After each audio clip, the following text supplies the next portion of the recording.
पर्यटन नगरी बूंदी में केंद्र सरकार की स्वदेश भारत दर्शन योजना के तहत पर्यटन को पंख लगेंगे। इस योजना के तहत बूंदी शहर के सभी पर्यटन स्थलों और चंबल घाट पर बने केशव राय भगवान के मंदिर को विकसित करने की कवायद चल रही है। इसके बाद बूंदी में पर्यटन स्थलों को 4 चांद लग जाएंगे। योजना के पहले चरण में केशव राय पाटन के 5 किलोमीटर तक के क्षेत्रों का चयन किया गया है। आपको बता दें कि केशव राय पाटन मंदिर चंबल नदी के किनारे बसा हुआ है और हर साल लाखों श्रद्धालु यहां दर्शन के लिए आते हैं। ऐसे में इस क्षेत्र के ऐतिहासिक घाट, पार्किंग, बैठने की व्यवस्थाएं और बाकी की तमाम सुविधाओं को पूरी तरह से विकसित किया जाएगा। केशव राय भगवान का मंदिर पूरे राजस्थान में और कहीं नहीं है। ऐसे में इस मंदिर को विकसित करके देश के बड़े मंदिरों में शामिल करने का प्लान बनाया गया है। एनडीटीवी राजस्थान की टीम ने मंदिर के पुजारी और स्थानीय लोगों से बातचीत की। क्या कुछ कहना है उन तमाम लोगों का, दिखाते हैं आपको हमारी ये स्पेशल रिपोर्ट। राजस्थान के बूंदी जिले के केशवराय पाटन में स्थित केशव भगवान मंदिर में स्वदेश दर्शन 2.0 के तहत करोड़ रुपए के विकास कार्य करवाए जा रहे हैं। इस मंदिर के अंदर जो है विकास कार्य होने के साथ ही आमजन को रोजगार के अवसर प्रदान होंगे। वर्षों पुराना मंदिर है, आप मेरे जस्ट पीछे देख सकते हैं भगवान केशवराय पाटन का ये भगवान का मंदिर है। चंबल नदी के तट पे आप देख सकते हैं किस तरीके से एक पहाड़ी नुमा ये मंदिर बना हुआ है और बड़ा विशाल मंदिर आप देखने को मिलेगा। बड़ा खूबसूरत ये मंदिर है, लेकिन लंबे समय से इस मंदिर को विकास की दरकार थी, विकास की मांग चली आ रही थी। आए दिन जो है पत्थर गिरने से यहाँ पर हादसे हो रहे थे, लेकिन अब केंद्र सरकार ने इस मंदिर की जो विकास कार्य उसको स्वदेश दर्शन भारत योजना के तहत जो है लिया और इस मंदिर पर जो है विकास कार्य करवाए जा रहे हैं और विकास कार्य होने के साथ ही इस मंदिर पर जो है 4 चांद लगते हुए दिखाई देंगे। 4 भुजा का मंदिर, ये धरती एक तीर्थ स्थल धरती है, आध्यात्मिक की धरती है। चंबल नदी के किनारे भगवान केशवराय के मंदिर पर स्वदेश 2 के तहत यहाँ धार्मिक पर्यटन का विकास होगा और हम यहाँ पर आने वाले समय में मंदिर का भी पुनरुद्धार करेंगे और धार्मिक आस्था विश्वास के साथ धार्मिक पवित्रता के रखते हुए इसका विकास करेंगे। चंबल नदी के इस पार उस पार दोनों विकास करेंगे ताकि अधिकतम धार्मिक पर्यटन यहाँ आ सके। ये स्थान केवल राजस्थान के नहीं, पूरे देश के लिए बड़ी आस्था विश्वास का केंद्र है। हम चाहते हैं कि सांस्कृतिक आध्यात्मिक के इस मंदिर के अंदर देश विदेश के पर्यटक यहाँ पर आए। साहब का तो बूंदी एक ऐसी धरती है जहाँ जिले, किले, ऐतिहासिक इतिहास, विरासत की धरती है, इसलिए बूंदी को जुड़ा हुआ है केशवराय पाटन से। केशव भगवान की कृपा मुझ पर हमेशा है और मैं चाहूँगा यहाँ पर जो लोगों की पंचकोशी यात्रा है उसको भी ठीक से डेवलप करें ताकि लोग यहाँ पंचकोशी यात्रा भी कर सकें। छोटी काशी बूंदी को पर्यटन नगरी के नाम से जाना जाता है। राजस्थान का अकेला मंदिर केशवराय भगवान का मंदिर केवल बूंदी के केशवराय पाटन में ही स्थित है। इसी का नाम भगवान केशवराय के नाम से रखा गया और केशवराय पाटन इस इलाके को जाने लगा। पूरे देश के अंदर इन दिनों ये मंदिर चर्चाओं में है क्योंकि प्रधानमंत्री नरेंद्र मोदी ने स्वदेश दर्शन भारत योजना के तहत इसके विकास के लिए जो है 72 करोड़ रुपए जारी किए हैं। उसके बाद इस क्षेत्र में जो है विकास होने लगा है। साथ में जो है मंदिर में जो है किस प्रकार से यहाँ पर लोग हमारे साथ मौजूद, उनसे जानेंगे किस तरीके से मंदिर का इतिहास है। हमारे साथ मंदिर के पुजारी मौजूद है, किस तरीके से इतिहास है भगवान केशवराय। भगवान स्वयंभू है, ये स्वयं चंबल मैया से प्रकट हुए हैं। साक्षात भगवान विष्णु हैं, शांति स्वरूप में है। भगवान के दोनों हाथों में शंख चक्र और है और पद्मासन में विराजमान है, शांति मुद्रा में है। वैसे विष्णु भगवान के जितने भी विग्रह है, जितने भी हैं, उनमें सब में दाहिने हाथ में चक्र और बाएं हाथ में शंख होता है। यहाँ बाएं हाथ में चक्र और दाहिने हाथ में शंख है, इसका मतलब शांति का प्रतीक है। भगवान साक्षात दरिखाने में विराजमान है। जो भी कल्याण के लिए यहाँ आता है वो अपनी प्रार्थना लगाकर और स्वीकार करा सकता है। भगवान केशव स्वयंभू हैं और साक्षात परमपिता परमात्मा हैं। 600 वर्ष करीबन इस मंदिर को हो गए हैं। राजा शत्रुशल्य जी महाराज कोटा ने इसका निर्माण करवाया था। जैसे उनमें शिलान्यास में लिखा है कि इस मंदिर का कोई बीजक नहीं था, मैंने अपने बड़ों की कीर्ति के लिए ये बीजक लगाया और ये यहाँ पर जो पुष्टि मार्ग में भगवान की सेवा होती है, इस पर सेवा है। नदी जो नदी है चंबल नदी और यहाँ ढोक लगाती है ऐसा कहा जाता है क्योंकि बीच में है, क्या कहना चाहेंगे?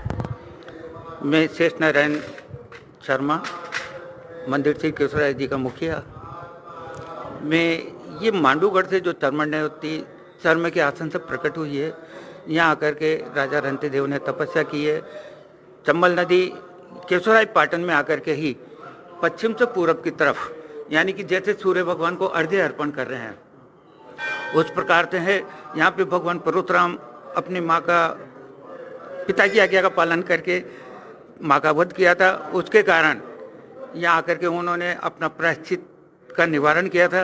इस चर्मण्यवती का नाम पाप विमोचनी है, अपने पापों का नाश करते।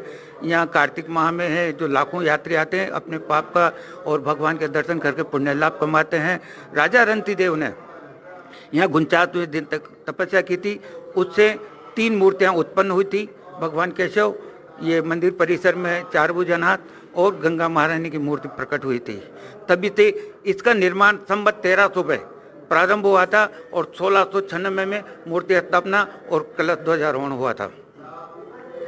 तो यहाँ पर किस तरीके से, हमारे साथ और भी लोग मौजूद है। प्रधानमंत्री नरेंद्र मोदी ने इस मंदिर का स्वरूप बदलने की सोची है, 72 करोड़ रुपए जारी किए है। क्या सोचना है, विकास होगा इस मंदिर का? जबरदस्त विकास हो रहा है इस मंदिर में। प्रधानमंत्री नरेंद्र मोदी जी इस श्रृंखला पूरे हिंदुस्तान के मंदिरों का जीर्णोद्धार करने के उपलक्ष्य में कोटा के केशवराय पाटन मंदिर में भी बहुत ही अच्छा विकास और करोड़ों रुपए यहाँ के एरिया में लगेंगे। नदी के किनारे पे ये बसा हुआ है, बहुत ही शांति पे है, यहाँ पर अच्छा माहौल है, यहाँ पर आदमी को परम शांति प्रदान होती है और यहाँ पर जो भी मनोकामना भगवान से मांगते हैं वो पूरी होती है।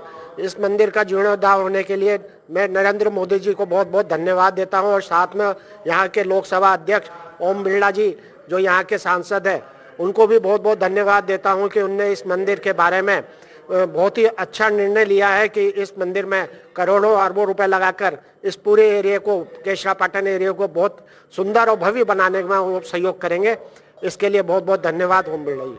किस तरीके से विकास के नए आयाम केशवराय पाटन आने वाले दिनों में छुएगा, क्या कहना है? बहुत ज़्यादा। चंबल नदी के किनारे ये केशवराय पाटन बसा हुआ है, भगवान केशव जी का मंदिर है और यहाँ पर जो बिरला जी ने ये निर्णय लिया है या जीवन दान हो रहा है इस मंदिर का, तो उसके लिए यहाँ की जनता सदैव उनके लिए आभारी व्यक्त करेगी, क्योंकि ये मंदिर इतना 600 साल पुराना है और यहाँ पर भगवान केशवराय जी का कार्तिक का मेला लगता है, हजारों लोगों की संख्या आती है, लाखों लोग यहाँ रहते हैं। और आज नरेंद्र जी मोदी ने जो वर्चुअली से इसका जो जीवन दान के लिए करेंगे, तो यहाँ के लोकसभा अध्यक्ष ओम बिरला जी और सांसद भी हैं, उन्होंने ये जो प्रयत्न करे आज तक कोई इस चीज़ को कर नहीं पाया और भगवान केशवराय जी का जो जीवन दान होगा, उद्धार होगा ये मंदिरों का, तो भगवान का तो साक्षात है ही।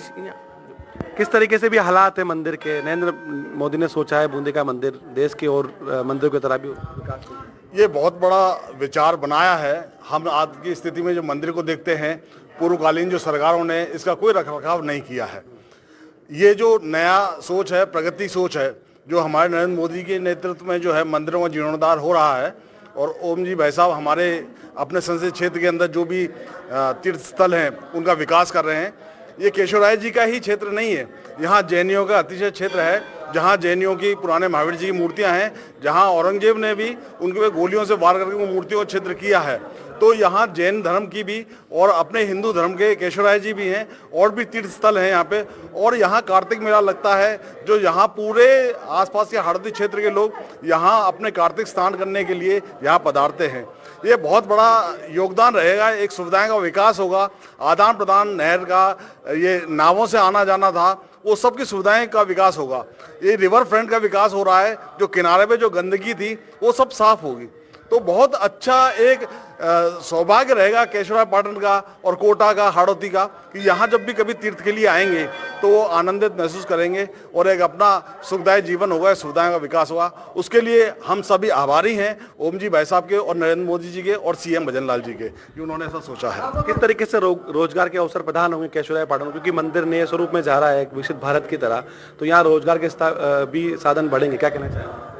बहुत बहुत धन्यवाद आदरणीय प्रधानमंत्री जी, लोकसभा स्पीकर जी श्री ओम बिरला साहब का, कि ऐसे प्राचीन मंदिर पर इन लोगों ने ध्यान केंद्रित करके और पूरे संभाग को ध्यान आकर्षण किया और बहुत ही अच्छा कार्य है। और जब विकास कार्य होंगे तो रोजगार के अवसर तो पैदा होने ही है। बहुत बहुत धन्यवाद आदरणीय प्रधानमंत्री जी। तो आप देख सकते हैं किस तरीके से लोग जो है मंदिर का विकास होने के बाद खुशी व्यक्त कर रहे हैं। प्रधानमंत्री नरेंद्र मोदी को धन्यवाद दे रहे हैं। हम आपको तस्वीर दिखाएंगे किस तरीके से भगवान केशवराय यहाँ पर विराजमान है और भक्तों को जो है दर्शन दे रहे हैं। और किस तरीके से आप देख सकते हैं कि विश्व प्रसिद्ध मंदिर है, राजस्थान का अकेला मंदिर है। और हम यहाँ के मुख्य पुजारी से बात करेंगे किस तरीके से विकास होगा तो नए आयाम स्थापित होंगे क्षेत्र के अंदर, क्या कहना चाहेंगे? जय श्री केशव। मंदिर के बारे में, भगवान के विग्रह के बारे में आप लोगों को पूर्व में बता दिया गया होगा कि ये प्राचीन नहीं, अति प्राचीन राजा रंतिदेव, सतयुग के से पूर्व राजा रंतिदेव जो हुए थे तो उन्होंने जो है उस वक्त जो है तपस्या करी, 48 दिन तक उपवास रहा उनका। और ये भगवान केशव का जो प्राकट्य हुआ है ये राजा रंतिदेव के समय से हुआ है, जो विग्रह विराजमान है। क्या है कि ये जानापाव की पहाड़ियाँ जो इंदौर से लगभग 40-50 किलोमीटर दूर है, जानापाव की पहाड़ियाँ के भगवान परशुराम जी का वहाँ पे जन्म हुआ, ऋषि जमदग्नि के यहाँ आश्रम। वहाँ से जो है उन्होंने जब तपस्या करी, भगवान केशव को ऐसा आभास हुआ ये चरमनोट्टी का प्राकट्य भी वहीं से है, लगभग ये 750 किलोमीटर वहाँ से चल के बहती है। तो ये जो ठीक पश्चिम से पूर्व को जो है इसी स्थान पर ये जहाँ भी जा रही है यही स्थान ऐसा है जो जम्बू आरण्य क्षेत्र के नाम से यहाँ माना जाता है। भगवान जम्बूद्वीप विराजमान है। भगवान केशव का उनको दर्शन हुआ, राजा रंतिदेव यहाँ पधारे, उनको जो है ऐसा आभास हुआ कि भगवान का प्राकट्य यहाँ से है। फूल की डालियाँ बहाई गई, फूलों की वृष्टि हुई इसी चरमनेवती से, इसी घाट पर जहाँ ये ठीक पश्चिम से पूर्व को और धनुष आकार में बह रही है, इसी स्थान पर इन भगवान का विग्रह का प्राकट्य हुआ। इनको वहाँ से अन्य मंदिर में जो है नदी के किनारे पे, चंबल के किनारे पे वहाँ विराजमान करवाने के बाद धीरे धीरे वो मंदिर जीर्ण होता चला गया, चंबल के किनारे करते चले गए। बाद में राजा जो शत्रुसाल जी थे उन्होंने सम्मत 1698 कार्तिक शुक्ला एकादशी को भगवान को यहाँ विराजमान करवाया और सारी व्यवस्थाएं राजघराने से हुई। आज ये मंदिर देवस्थान के अंडर में आता है, ये डायरेक्ट चार्ज के मंदिर उसमें आता है। लेकिन अब मैं ये कहना चाहूँगा कि जो ये बिरला साहब ने अभी जो ये 17 करोड़ का या जो भी यहाँ का जिसको लिया है, ये बहुत ही एक अच्छा उन्होंने मतलब किया है कि ये यहाँ का जो इतना अतिशय क्षेत्र होते हुए भी मतलब यहाँ का कोई विकास नहीं है। अब इसकी वजह से ये जो हमारे चंबल की सफाई वगैरह होगी, सारे घाट का निर्माण होगा। पर मेरा यही निवेदन है उनसे भी इसी माध्यम से कि इस मंदिर का जीर्णोद्धार अति आवश्यक है। बड़े बड़े 10-10 किलो के पत्थर गिरते हैं। आज कभी यहाँ अनहोनी घटना नहीं हुई। 10:30 श्रृंगार आरती, कथा आरती के टाइम पे भी पत्थर गिर गए, लेकिन कभी किसी का यहाँ कोई नुकसान नहीं हुआ। ये भगवान की अनन्य कृपा है। मेरा तो उनसे यही आग्रह है और राज्य सरकार से भी, मुख्यमंत्री जी से, सभी से ये आग्रह है कि इस मंदिर का जीर्णोद्धार अति आवश्यक है इस कार्य के साथ साथ। जय श्री केशव। जय श्री केशव। मंदिर का जो है विकास होना अति आवश्यक है। स्वदेश भारत दर्शन योजना के तहत 72 करोड़ रुपए की लागत से यहाँ पर विकास कार्य होंगे और जो चंबल नदी का घाट है, मंदिर के अंदर जो पुराने जीर्णोद्वार है, मंदिर की जो स्थापत्य कला है, उनको इस योजना के तहत संवारा जाएगा और देश के जितने भी मंदिर है उस मंदिर की श्रेणी में जो केशवराय पाटन का भगवान का मंदिर है वो आने वाले दिनों में उभर कर नजर आएगा। NDTV इंडिया के लिए मैं बूंदी से सलीम अली।